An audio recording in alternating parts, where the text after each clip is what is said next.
Alamin ang latest weather update ngayon dito sa Sir Aris Official Weather News Today. Panatili ang lakas ng bagyong ito. Kasalukuyan, ang lakas na hangin malapit sa gitna ng bagyong Nika ay nasa 110 km per hour, samantala ang pagbukso ng hangin ay nasa 135 km per hour.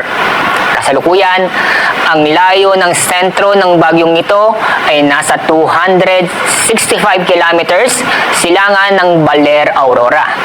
Samantala, nanatili pa rin low pressure area na sa labas ng ating Philippine Area of Responsibility na sa layong 1,885 kilometers silangan ng Visayas.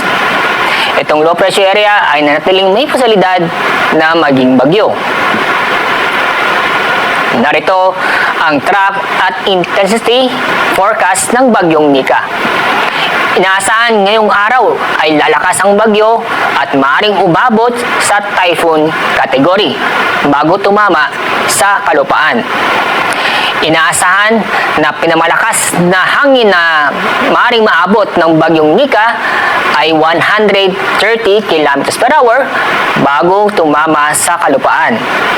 Base sa forecast track ng bagyong Nika, posibleng maglandfall o tumama sa kalupaan sa Isabela o sa Northern Aurora bukas ng gabi o sa hapon. Habang sa kalupaan ang bagyong ito, inaasang bahagyang hihina ang bagyo. Pero muli itong lalakas pagtapak niya sa West Philippine Sea. Kapag hindi magbabago ang direksyon at galaw ng bagyo, posibleng lumabas sa Philippine Area of Responsibility si Bagyong Nika sa darating ng Martes ng hapon, November 12.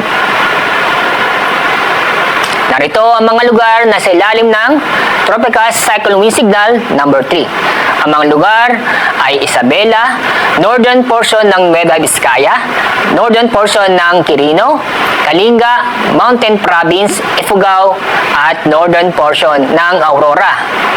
Signal number 2 ay nakataas sa Ilocos Norte, Ilocos Sur, La Union, northeastern portion ng Pangasinan, Apayao, Abra, Benguet, northwestern, central at southern portion ng Cagayan, nalabing bahagi ng Quirino, nalabing bahagi ng Nueva Vizcaya, central portion ng Aurora at northern portion ng Nueva Ecija. Signal ng Buruan naman ay nakataas sa nalabing bahagi ng Cagayan kasama ang Babuyan Islands, nalabing bahagi ng Pangasinan, nalabing bahagi ng Aurora, buong Tarlac, northern at central portion ng Zambales, nalabing bahagi ng Nueva Ecija, Pampanga, Bulacan, Metro Manila, Rizal, eastern portion ng Laguna, eastern portion ng Quezon kasama ang Pulilo Island, Camarines Norte, northern portion ng Camarines Sur at Catanduanes.